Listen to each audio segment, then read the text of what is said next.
പ്രഭാതവന്ദനം. ദൈവപിതാവിൻ്റെ സ്നേഹവാത്സല്യവും ക്രിസ്തുവിൻ്റെ കൃപാകടാക്ഷവും പരിശുദ്ധാത്മാവിൻ്റെ നിറവും നിങ്ങളിൽ സമൃദ്ധമായി ഉണ്ടാകട്ടെ. മനോഹരമല്ലേ ഈ പ്രഭാതം? ഈ ഭൂമിയിലെ നിങ്ങളുടെ എളിയ ജീവിതം ഇപ്പോഴെങ്ങനെയാ? നിങ്ങൾ ആഗ്രഹിക്കുന്നത് പോലെ സുന്ദരമാണോ? സുഖകരമാണോ? സാധ്യതയില്ല. അനുദിനം പലവിധ പ്രതിസന്ധി കൊണ്ട് തകർന്ന് തരിപ്പണമാകുന്ന ദുർബലമായ സാധ്യതയല്ലേ ഓരോരുത്തരുടെയും ജീവിതം? അതെ, ജീവിതത്തെ ഒറ്റ വാക്കിൽ ചുരുക്കാം: ലൈഫ് ഈസ് ഹാർഡ്. കഠിനമാണ് ഈ ജീവിതം. നമ്മൾ ആഗ്രഹിച്ചാലും ഇല്ലെങ്കിലും പലവിധ ദുരിതങ്ങൾ, ദുരന്തങ്ങൾ, സഹനങ്ങൾ, വേദനകൾ ഇങ്ങനെ ജീവിതത്തിലേക്ക് കയറി വന്നുകൊണ്ടിരിക്കുക. ഒരമ്മ കണ്ണുനീരോടെ പ്രാർത്ഥിച്ചിട്ടും അവരുടെ സഹനകാലം മാഞ്ഞു പോകാത്തതെന്താ? ഒരു ചെറുപ്പക്കാരൻ വിശുദ്ധിയിൽ വളരാൻ മോഹിച്ചിട്ടും പ്രലോഭനങ്ങൾ വീണു പോകുന്നത് എന്തുകൊണ്ടാ? വിശ്വാസം കാത്തു സൂക്ഷിച്ചിട്ടും ഒരു മനുഷ്യന്റെ കുടുംബജീവിതത്തിൽ പ്രതിസന്ധികൾ വരുന്നത് എന്തുകൊണ്ടാ? ദൈവത്തിന് വേണ്ടി ഒരു പുരോഹിതൻ, സമർപ്പിതൻ തൻ്റെ ജീവിതം ത്യജിച്ചിട്ടും അവൻ്റെ പൗരോഹിത്യ സഹന വഴികളിൽ നൊമ്പരപ്പെടുത്തുന്ന അനുഭവങ്ങൾ കടന്നു വരുന്നത് എന്തുകൊണ്ടാ? ദൈവത്തെ അനുസരിക്കുമ്പോൾ, അവൻ്റെ കൽപ്പനകൾ പാലിക്കുമ്പോൾ, വിശുദ്ധിയിൽ വളരുമ്പോൾ, വിശ്വാസം കാത്തു സൂക്ഷിക്കുമ്പോൾ അവരുടെ ജീവിതം സുന്ദരവും സുഖകരവുമാകേണ്ടതല്ലേ? പക്ഷേ അങ്ങനെ ആകാത്തത് എന്തുകൊണ്ടാ? എല്ലാവരെയും സംതൃപ്തിപ്പെടുത്തുന്ന ഒരു ഉത്തരം: അത് പ്രയാസമാണ്. നിശ്ചയമായും ജീവിതത്തിൽ പ്രതിസന്ധി വരും, സങ്കടം വരും, ദുഃഖം വരും, ദുരന്തം വരും. പക്ഷെ അതിനോട് നമുക്ക് രണ്ട് വിധത്തിൽ പ്രതിരോധിച്ച് നിൽക്കാനാകും. ആദ്യത്തേത്, ദൈവത്തിൻ്റെ പരീക്ഷയായിട്ട് അതിനെ എടുക്കുക. God's test. രണ്ടാമത്തേത്, പിശാചിൻ്റെ പ്രലോഭനമായിട്ട്, devil's temptation. Test or temptation. രോഗം വരുമ്പോൾ, കടക്കണി വരുമ്പോൾ, സാമ്പത്തിക പിരിമുറുക്കം വരുമ്പോൾ, വിവാഹ ജീവിതത്തിൽ വിള്ളലുകൾ വരുമ്പോൾ, ഒരിക്കലും പ്രതീക്ഷിക്കാത്ത പലവിധ ദുരന്തങ്ങൾ ജീവിതത്തിലേക്ക് ഇങ്ങനെ കയറി വരുമ്പോൾ നമുക്കതിനെ രണ്ട് വിധത്തിൽ അഭിമുഖീകരിക്കാം: ദൈവത്തിൻ്റെ പരീക്ഷയായിട്ടും പിശാചിൻ്റെ പ്രലോഭനമായിട്ടും. ഈ സഹനാനുഭവങ്ങൾ ദൈവത്തിൻ്റെ പരീക്ഷയാണെങ്കിൽ ഓർക്കുക, അത് കുറച്ചുകൂടി നന്മ നമ്മുടെ ഉള്ളിൽ നിന്ന് പുറത്തു വരാൻ വേണ്ടിയാ. നല്ല ഗുരുക്കന്മാർ അവരുടെ ശിഷ്യന്മാരെ പരീക്ഷിക്കാറില്ലേ? ഉള്ളിലുള്ള അറിവ് പുറത്തു വരുവാൻ, തെളിയിക്കുവാൻ അവരൊരുക്കുന്നൊരു സാഹചര്യമാ പരീക്ഷ. ദൈവവും അങ്ങനെയാണ് പരീക്ഷയെ നമുക്ക് തരുന്നത്. അവനോട് നമുക്ക് എത്ര വിശ്വസ്തതയുണ്ട്, നമ്മുടെ വിശുദ്ധിയുടെ ആഴം എത്രമാത്രമുണ്ട്, നമ്മുടെ സ്നേഹത്തിൻ്റെ സാധ്യത എത്രയാണ്, അനുസരണം എത്ര വിശാലമാണ് എന്നൊക്കെ അവിടുന്ന് അറിയുന്നത് ഈ പരീക്ഷയിലൂടെയാണ്. എന്നാൽ പിശാച് പ്രലോഭനങ്ങളാക്കി അത് മാറ്റും. പ്രലോഭനമായിട്ട് നമ്മൾ സഹനാനുഭവങ്ങളെ നേരിടുമ്പോൾ അത് കുറച്ചുകൂടി നെഗറ്റീവാണ്. നമുക്ക് നിരാശ വരും, വിഷാദം വരും, നമ്മുടെ വിശ്വാസത്തിൻ്റെ ബലം കുറയും, സംശയങ്ങൾ, ആകുലതകൾ, ഇതൊക്കെ നമ്മുടെ ഹൃദയത്തെ കാന്നു തിന്നും. ഒരുപക്ഷെ നമ്മുടെ ആത്മീയ ജീവിതം ഇരുണ്ടുപോകും ആ സഹന നേരിട്ട്. രണ്ട് വിധത്തിൽ നമുക്ക് വിശ്വാസത്തെ, സഹനാനുഭവത്തെ ജീവിതത്തിൽ ഓരോ ഇടപെടലുകളെയും സ്വീകരിക്കാനാകുമെന്നേ. ദൈവമയക്കുന്ന പരീക്ഷയായിട്ടും സാത്താൻ്റെ പ്രലോഭനമായിട്ടും. ഒന്നോർത്തു നോക്കുക,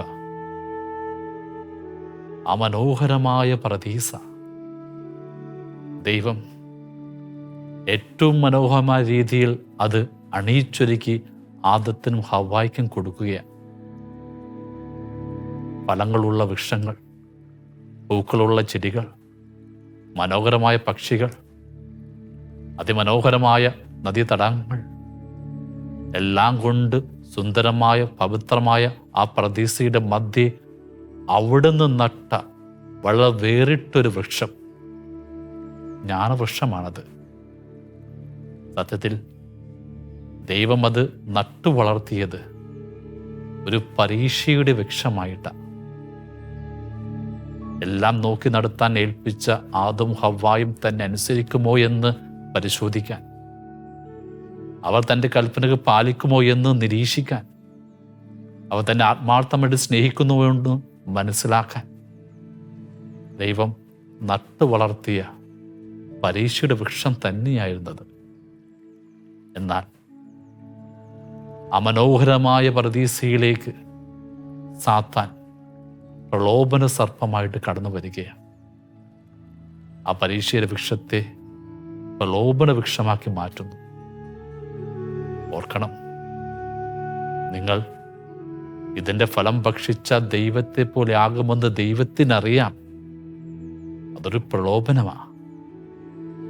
ദൈവത്തിൻ്റെ പരീക്ഷയെ മറന്ന് പിശാചിൻ്റെ പ്രലോഭനങ്ങളിൽ ആദം ഹവ്വായും വീണു പോവുകയാണ്. അങ്ങനെ അവർ ആ ജ്ഞാനത്തിൻ്റെ ഫലം ഭക്ഷിക്കുന്നു, പാപം ചെയ്യുന്നു. ഓർക്കണം, നമ്മുടെ ജീവിതത്തിൻ്റെ മധ്യേ ദൈവം ഒരു പരീക്ഷയുടെ വൃക്ഷം നട്ടിട്ടുണ്ടെന്നേ. അത് രോഗമാകാം, കടക്കണിയാകാം, സഹനങ്ങളാകാം, പലവിധ തിക്താനുഭവങ്ങളാകാം. ദൈവത്തെ നാം സ്നേഹിക്കുന്നുണ്ടോ, അനുസരിക്കുന്നുണ്ടോ, എന്നാൽ വിശ്വാസത്തിൻ്റെ ആഴം എത്രമാത്രമാണോ എന്ന് അവിടുന്ന് പരിശോധിക്കാൻ വേണ്ടി നട്ടു വളർത്തിയ ദുർനിമിത്തങ്ങളുടെ സഹനത്തിൻ്റെ പരീക്ഷ വിഷയാണ്. അതിനെ പ്രലോഭനത്തിൻ്റെ വൃക്ഷമാക്കി മാറ്റാൻ കരുത്തുള്ളവൻ ആ സാത്താൻ. സങ്കടം വരുമ്പോൾ, ദുഃഖം വരുമ്പോൾ, ദുരന്തം വരുമ്പോൾ നാം പലപ്പോഴും അതൊരു പ്രലോഭനമായിട്ടെടുക്കും. നമ്മുടെ വിശ്വാസം കെട്ടുപോകും, നിരാശ വരും, ദൈവത്തിൽ നമ്മൾ അകന്നു പോകും, നമ്മൾ പാപത്തിൻ്റെ ഇരയായിട്ട് മാറും. ഓർക്കണം, ദൈവത്തിൻ്റെ ആ പരീക്ഷയെ മറന്ന് ജ്ഞാനവൃക്ഷത്തിൻ്റെ ഫലം ഭക്ഷിച്ചപ്പോൾ ആദവും ഹവ്വായും പാപം ചെയ്യുകയായിരുന്നു. പാപമെന്ന് വെച്ചാൽ എന്താ? ദൈവത്തിൻ്റെ പരീക്ഷയെ മറന്ന് സാത്താൻ്റെ പ്രലോഭനങ്ങൾക്ക് ഇരയാകുമ്പോൾ സംഭവിക്കുന്ന ദുരന്തമാണ്. പലപ്പോഴും നമ്മൾ ഈ പ്രലോഭനത്തിൽ വീണു പോയിട്ടില്ലേ? പിശാചിൻ്റെ കുതന്ത്രങ്ങളിൽ ഇരയായി മാറിയിട്ടില്ലേ? ദൈവമേ, നീ ഞങ്ങളുടെ ജീവിതത്തിലേക്ക് വഴി നടത്തുന്ന എല്ലാ സഹനാനുഭവങ്ങളുടെ പിന്നിൽ നീ കരുതി വച്ചിരിക്കുന്ന പരീക്ഷയെ തിരിച്ചറിയാൻ, അതിനെ ഉൾക്കൊള്ളാൻ ഞങ്ങളെ ബലപ്പെടുത്തണമേ എന്ന് ഈ പ്രഭാതത്തിൽ പ്രാർത്ഥിക്കുക. ഓർക്കണം, പഴയ നിയമത്തിലെ ജോസഫ്, അവൻ്റെ ജീവിതത്തിൽ ഒരു പരീക്ഷ കടന്നു വരുന്നുണ്ട്. അത് പൊന്തിഫറിൻ്റെ ഭാര്യയുടെ സൗന്ദര്യമാണ്. അവൾ വരുന്നു, അവരുടെ ജീവിതത്തിൽ ഇടപെടുന്നു. എന്നാൽ ജോസഫിനറിയാം ഇത് ദൈവത്തിൻ്റെ ഒരു പരീക്ഷയാണെന്ന്. ആ പ്രലോഭനത്തെ അവൻ നേരിട്ട് വിജയം വരിക്കുന്നു.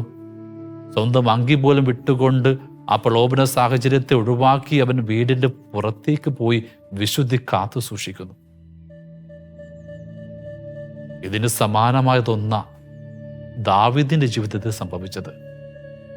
ജോസഫിന് പൊന്തിഫറിന്റെ ഭാര്യയുടെ സൗന്ദര്യമാണ് പരീക്ഷയായിട്ട് വന്നതെങ്കിൽ ദാവീദിന്റെ ജീവിതത്തിൽ വന്നത് ഊറിയായുടെ ഭാര്യ ബത്ശബയുടെ സൗന്ദര്യമാണ്. അത് ദൈവത്തിന്റെ പരീക്ഷ തന്നെയായിരുന്നു. പക്ഷേ അത് പിശാചിന്റെ പ്രലോഭനമായിട്ട് അവൻ എടുത്തു. അവൻ വീണു പോകുന്നു, ബലഹീനനാകുന്നു, പാപം ചെയ്യുന്നു. പിന്നെ അതിനേക്കാൾ മോശപ്പെട്ട ഒരു കൊലപാതകി പോലുമായി മാറുന്നു. ഒരേ സാഹചര്യങ്ങൾ, ഒരു സ്ത്രീയുടെ സൗന്ദര്യം.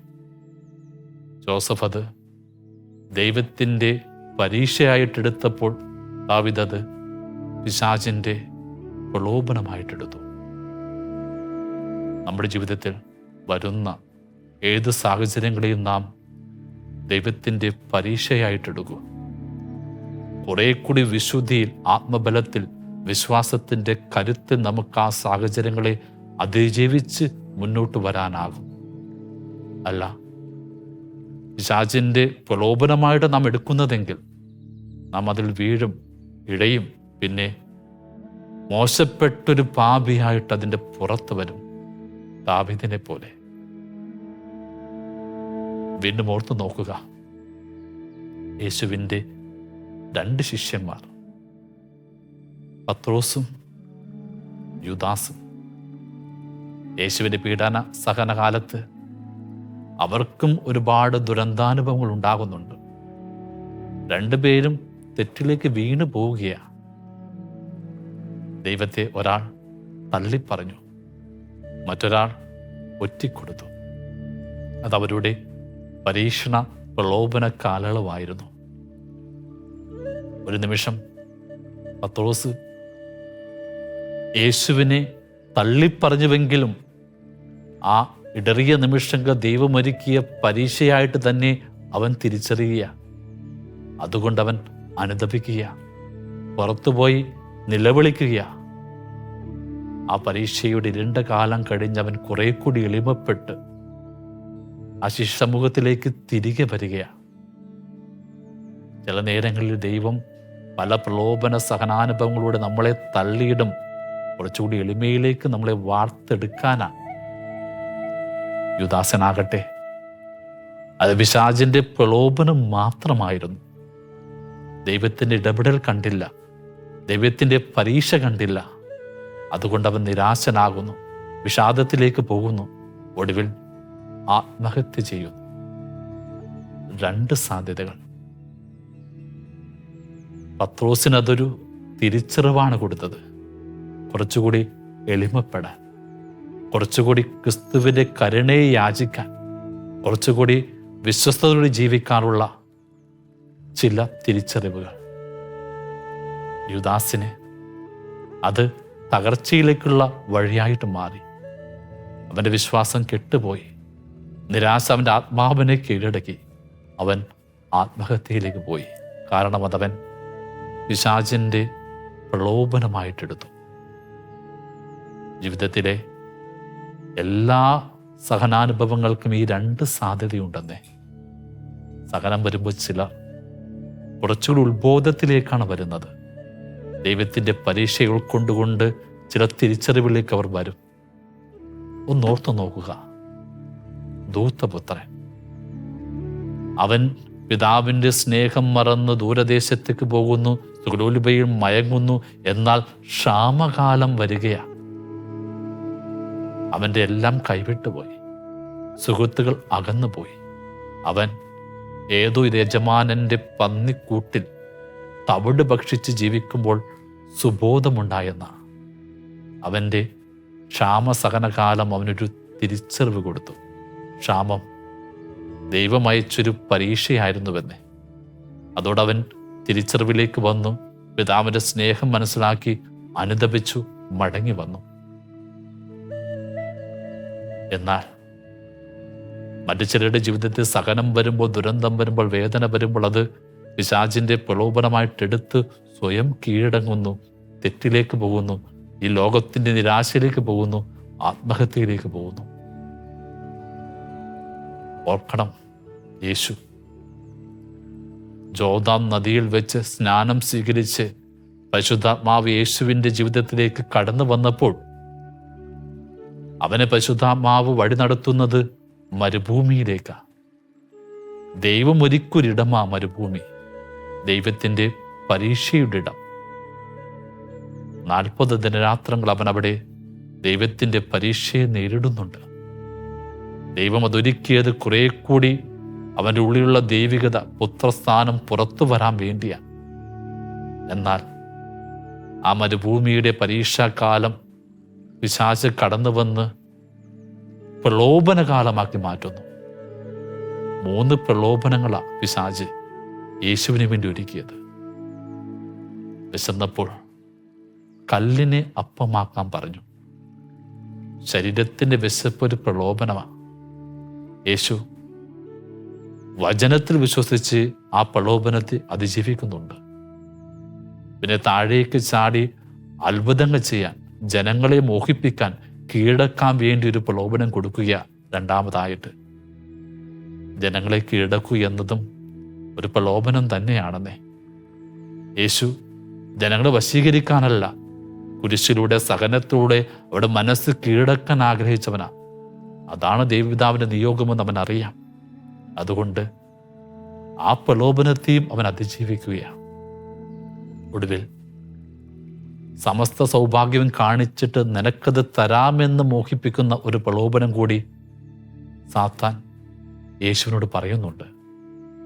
ഭൗതിക സമ്പത്തുകൾ, അതും ഒരു പ്രലോഭനമാണ്. അതിനെയും ക്രിസ്തു അതിജീവിച്ചു. ഓർക്കുക, 3 പ്രലോഭനങ്ങൾ ഏതൊരു മനുഷ്യൻ്റെ ജീവിതത്തിൽ വരാൻ സാധ്യതയുള്ള 3 പ്രലോഭനങ്ങളാണെന്ന് സാത്താൻ്റെ. ശരീരത്തിൻ്റെ വിശപ്പ് എന്താ? അത് കാമമാണ്. മറ്റുള്ളവരെ കീഴടക്കൂ എന്നത് എന്താ? അത് അധികാരമാണ്. ഭൗതിക വസ്തുക്കൾ സ്വന്തമാക്കൂ എന്ന് വെച്ചാൽ എന്താ? അത് ധനമാണ്. ഏതൊരു മനുഷ്യൻ്റെ ജീവിതത്തിൽ നേരിടാൻ സാധ്യതയുള്ള പിശാചിൻ്റെ 3 പ്രലോഭനങ്ങൾ: കാമം, അധികാരം, സമ്പത്ത്. യേശു അത് പിശാചിൻ്റെ പ്രലോഭനമായിട്ട് അറിഞ്ഞ് അതിജീവിച്ചു. ദൈവത്തിൻ്റെ പരീക്ഷയെ വിജയിച്ചു. ഒടുവിൽ ആ മരുഭൂമി വിട്ടവൻ പോയപ്പോൾ, പുറത്തു വന്നപ്പോൾ, അവൻ ദൈവത്തിൻ്റെ പുത്രനായിട്ട് തന്നെ പുറത്തു വന്നു. അവൻ്റെ വാക്ക് വചനമായി, അവൻ്റെ പ്രവൃത്തി അത്ഭുതമായി. ദൈവമയച്ച പരീക്ഷയുടെ മരുഭൂമി അതിജീവിച്ചവൻ പുറത്തു വന്നപ്പോൾ അവൻ്റെ ഉള്ളിലുള്ള ദൈവികത പുറത്തു വന്നുവെന്നേ. ഇതുപോലെ ഏതൊരു മനുഷ്യൻ്റെ ജീവിതത്തിലും ചില പ്രലോഭനങ്ങളുടെ, പരീക്ഷയുടെ മരുഭൂമി കാലമുണ്ടെന്നേ. സഹനമാകാമത്, രോഗമാകാമത്, പലവിധ വ്യക്തിപ്രശ്നങ്ങളാകാമത്. നമ്മളത് വീണു പോയാൽ, പിശാചിൻ്റെ പ്രലോഭനമായി എടുത്ത് നമ്മൾ അതിനിരയായി മാറിയാൽ പുറത്തു വരിക തകർന്നൊരു മനുഷ്യനായിട്ടായിരിക്കാം. എന്നാൽ ദൈവം അയക്കുന്ന പരീക്ഷയായിട്ട് നമ്മൾ അതിനെ ഏറ്റെടുത്താൽ, നമ്മുടെ ഉള്ളിലുള്ള നന്മയെ പുറത്തു വരാൻ ദൈവം ഒരുക്കുന്നൊരു വഴിയായി തിരഞ്ഞെടുത്താൽ, കുറച്ചുകൂടി ശ്രേഷ്ഠരായ മനുഷ്യരായി നാം ആ സഹനാനുഭവത്തിൻ്റെ മരുഭൂമി വിട്ട് പുറത്തു വരുമെന്നേ. സഹനം മാത്രമല്ല, സമൃദ്ധിയും ഐശ്വര്യവുമൊക്കെ ഒരു പ്രലോഭനവും പരീക്ഷയുമായി മാറാൻ ഒരുപാട് സാധ്യതയുണ്ട്. ഓർമ്മയില്ലേ, പത്രോസിൻ്റെ ജീവിതം തന്നെ എടുക്കുക. അവൻ വലവീശി, ഒന്നും കിട്ടിയില്ല. ക്രിസ്തു വീണ്ടും വലവീശാൻ പറഞ്ഞു. അതേ കായലിൽ, അതേ വഞ്ചിയിൽ, അതേ വല കൊണ്ടവൻ വീശിയപ്പോൾ മത്സ്യത്തിൻ്റെ സമൃദ്ധി കിട്ടുകയാണ്. അവൻ്റെ വഞ്ചിയും കൂട്ടുകാരുടെ വഞ്ചിയും നിറയത്തക്ക വിധത്തിലുള്ള സമൃദ്ധിയാണ്. എന്നാൽ ആ സമൃദ്ധി അവൻ ദൈവത്തിൻ്റെ പരീക്ഷയാക്കി മനസ്സിലാക്കി, പിശാചിൻ്റെ പ്രലോഭനമാക്കി തിരിച്ചറിഞ്ഞു. ആ സമൃദ്ധിയുടെ നടുവിൽ നിന്നുകൊണ്ട് പത്രോസ് പറഞ്ഞത് എന്താ? പാപിയായി എന്നിൽ കനിയണമേ എന്ന്. അവൻ എളിമപ്പെടുകയാണ്. കുറച്ചുകൂടി ക്രിസ്തുവിന് വേണ്ടി എല്ലാം വിട്ടുപേക്ഷിക്കുവാൻ എളിമപ്പെടുന്ന സന്നദ്ധയിലേക്ക് ആ വലിയ മത്സ്യത്തിൻ്റെ സമൃദ്ധി അവനെ ഒരുക്കി വിജയം വരിക്കുവാൻ അവനത് കരുത്തു കൊടുത്തു. അത് മറ്റൊരു ധനവാനുണ്ട്. അവൻ്റെ വഞ്ചിയിലല്ല, അവൻ്റെ വയലില സമൃദ്ധി ഉണ്ടായത്. അവൻ പ്രതീക്ഷിക്കുന്നതിനേക്കാൾ കൂടുതൽ സമൃദ്ധി ഉണ്ടായപ്പോൾ അവൻ പറഞ്ഞതെന്താ? എൻ്റെ അറപ്പുര ഞാൻ പുതിയത് പണിയും, ഇനി ശിഷ്ടകാലം ഞാൻ മയങ്ങി സ്വയം സമൃദ്ധി ജീവിക്കുമെന്ന്. ഒരേ സമൃദ്ധി പത്രോസിന് എളിമയിലേക്ക് നയിച്ചപ്പോൾ ഈ ധനവാനെ അഹന്തയിലേക്ക് നയിച്ചു. ജീവിതത്തിൽ വരുന്ന എല്ലാ സാഹചര്യങ്ങളും നമുക്ക് പ്രലോഭനമായിട്ടെടുക്കാം, അല്ലെങ്കിൽ പരീക്ഷയായിട്ടെടുക്കാം. ഓർക്കണം, ദൈവം പ്രതിസന്ധികൾ തരും, പരീക്ഷകൾ അയക്കും. എന്തിനു വേണ്ടിയാ? നമ്മുടെ ഉള്ളിലുള്ള നന്മ പുറത്തു വരാനാണെന്നേ, നമ്മുടെ വിശുദ്ധി കുറച്ചുകൂടി ശക്തമാകാനാണെന്നേ, നമ്മുടെ സ്വഭാവത്തെ രൂപപ്പെടുത്താനാണെന്നേ. ഓർക്കണം, ദാവീദ് അവൻ 30-ാമത്തെ വയസ്സിൽ എബ്രോണിലെ രാജാവായിട്ട് മാറിയവനാ. എന്നാൽ ഇസ്രായേൽ ജനത്തിൻ്റെ രാജാവായി മാറാൻ 7 വർഷം കാത്തിരിക്കേണ്ടി വന്നു. 37-ാമത്തെ വയസ്സിലാണ്. എന്തിനാണ് അവൻ ഈ 7 വർഷം ഒരുപാട് കുറ്റാരോപണങ്ങളുടെ സഹനങ്ങളുടെ അലയാൻ ദൈവം അനുവദിച്ചത്? അതൊരു പരീക്ഷാ കാലമായിരുന്നു. മുമ്പേ വാഗ്ദാനം ചെയ്ത് അഭിഷേകം ചെയ്ത അവനാ ദാവീദ് ഇസ്രായേൽ ജനത്തിന്റെ രാജാവാകുമെന്ന്. സാവൂൾ മരിച്ചപ്പോൾ ഒഴിഞ്ഞ സിംഹാസനത്തിലേക്ക് വരുവാൻ ഏറ്റവും യോഗ്യനുമായിരുന്നു. എന്നിട്ടും 7 വർഷം അവൻ കാത്തിരുന്നത് എന്തിനാ? ആ 7 വർഷത്തെ പരീക്ഷണങ്ങളിലൂടെ, സഹനാനുഭവങ്ങളിലൂടെ ദൈവം അവൻ്റെ ഹൃദയത്തെ രൂപപ്പെടുത്തുകയായിരുന്നു. ദൈവത്തിൻ്റെ ഹൃദയത്തിനിടങ്ങി മനുഷ്യനാക്കി മാറ്റുകയായിരുന്നു. ദൈവം പരീക്ഷകൾ തരുമെന്നേ, നമ്മുടെ ഉള്ളിലുള്ള നന്മ പുറത്തു വരാൻ. ഓർക്കുകയാ, ഒരു കർഷകൻ, അയാൾ അനുദിനം കൃഷി നടത്തിക്കൊണ്ടിരിക്കുന്നു. പക്ഷേ നല്ല വിളവ് കിട്ടുന്നില്ല. മഴ പ്രതീക്ഷിക്കുമ്പോൾ വെയിൽ, വെയിലിന് വേണ്ടി കാത്തിരിക്കുമ്പോൾ മഴ. അപ്പോൾ അവൻ ദൈവത്തോട് പറയുന്നുണ്ട്, ദൈവമേ, ഈ വർഷത്തെ ഋതുകാലം എനിക്ക് താ. അനുകൂലമായ സാഹചര്യം കിട്ടിയ ഞാൻ 100 മേനി ഫലം ഈ വയലിൽ കൊയ്യും. ദൈവം അനുവദിക്കുകയാണ്. അങ്ങനെ അവൻ വിളവ് നടത്താൻ ആരംഭിക്കുക. കാറ്റിനെ ഒഴിച്ചു മാറ്റി. ആഗ്രഹിക്കുമ്പോൾ മാത്രം വെയിൽ കൊടുത്തു, മഴ കൊടുത്തു. അങ്ങനെ പ്രകൃതിയുടെ പരിലാളനമേറ്റ് ഈ ചെടികളിങ്ങനെ വളരാൻ തുടങ്ങി. ഒരാൾ പൊക്കത്തിൽ. അവസാന വിളവെടുപ്പിന്റെ സമയമെത്തി. അവൻ വയലിലേക്ക് ഇറങ്ങിയപ്പോൾ കണ്ടത് ഗോതമ്പ് വിത്തുകളല്ല, വെറും തോട് മാത്രമായ ശൂന്യത. ഇതെങ്ങനെ സംഭവിച്ചു? അവൻ ദൈവത്തോട് ചോദിക്കുന്നുണ്ട്. അപ്പൊ ദൈവം പറയുന്നുണ്ട്, അപകടങ്ങളെ പ്രതിരോധിക്കുവാൻ ചെടി കാണിക്കുന്ന ധൈര്യമാണ് ഗോതമ്പ് വിത്തുകളായിട്ട് മാറുക. നീ വെല്ലുവിളികളെ ഒഴിവാക്കി, അതുകൊണ്ട് ചെടിയുടെ നിശ്ചയദാർഢ്യം നഷ്ടപ്പെട്ടു. സത്യം, ദൈവം ചില പ്രതിസന്ധികൾ നമ്മുടെ ജീവിതത്തിൽ തരുന്നത് നന്മയുടെ വിളവ് കൊയ്ക്കാൻ വേണ്ടിയാണെന്നേ.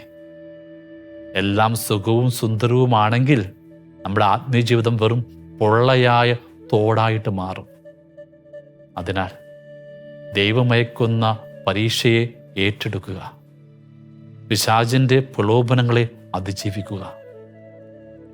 യാക്കോബിന്റെ ലേഖനം 1-ാം അധ്യായം 12-ാം വാക്യം.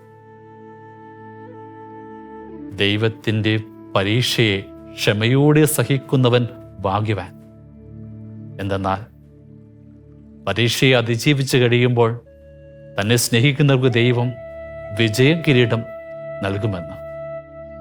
അതെ, യാക്കോബിന്റെ ലേഖനം 1-ാം അധ്യായം 12-ാം വാക്യം. നമുക്ക് വിജയകിരീടം വേണോ? ദൈവം അയക്കുന്ന പരീക്ഷയെ ക്ഷമയോടെ സഹിക്കാം, അതിനെ അതിജീവിക്കാം. അനുദിനം ദൈവം അയക്കുന്ന പരീക്ഷയെ നേരിടാൻ, പിശാചിന്റെ പ്രലോഭനങ്ങൾ അതിജീവിക്കാൻ, അങ്ങനെ ഉള്ളിലുള്ള നന്മയെ പുറത്തു കൊണ്ടുവരാൻ ദൈവം നമ്മളെ അനുഗ്രഹിക്കട്ടെ. ഈ പ്രഭാതം നമ്മൾ നേരിടുന്ന പരീക്ഷകളെയും പ്രലോഭനങ്ങൾ അതിജീവിച്ച് അനുഗ്രഹത്തിൻ്റെ ദിവസമാക്കി മാറ്റട്ടെ എന്ന് പ്രാർത്ഥിക്കുക. സ്തുതിയായിരിക്കട്ടെ.